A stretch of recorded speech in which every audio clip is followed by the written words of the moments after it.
Robin, obviously a tough one. Just at that draw and the 7 there, it seemed to be the difference. I don't even remember what happened on the The 4. Yeah, that was too bad. Just I threw it a little bit heavy, and we just couldn't get the communication that it was a little bit too heavy. It came down in the house, and if it was a foot deeper, we have a shot for 1. So yeah, that kind of sucked. This is all a new experience for you. How much of the game now at this point is between the ears?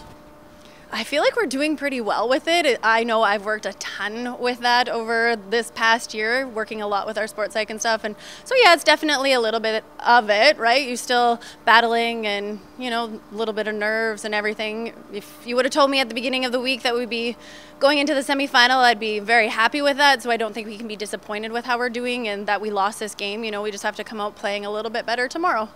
Chelsea, you come into this game with a lot of experience, and you were able to take advantage of a mistake there for that draw to the 4. How important is that experience in this event right now?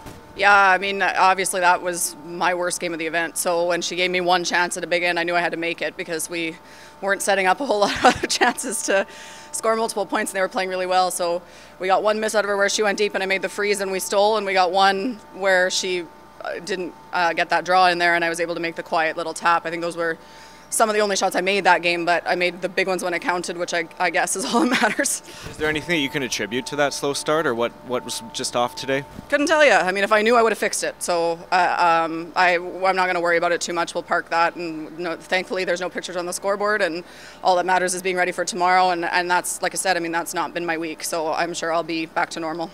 You've been in this game before, obviously a big game. What can you take from learning in 2016 that you'll be able to take into this game tomorrow? Well, the more you play in these games, I mean, you're still nervous. There's still some of that, but the jitters aren't as intense as they are your first time. And between 16 and the trials final, and like I've played in enough big games now, so has my team. I mean, Dana and Rochelle have never come to the Scotties and not been in the final. So we all know what it's about, and so I think we'll be able to play fairly loose and see what happens.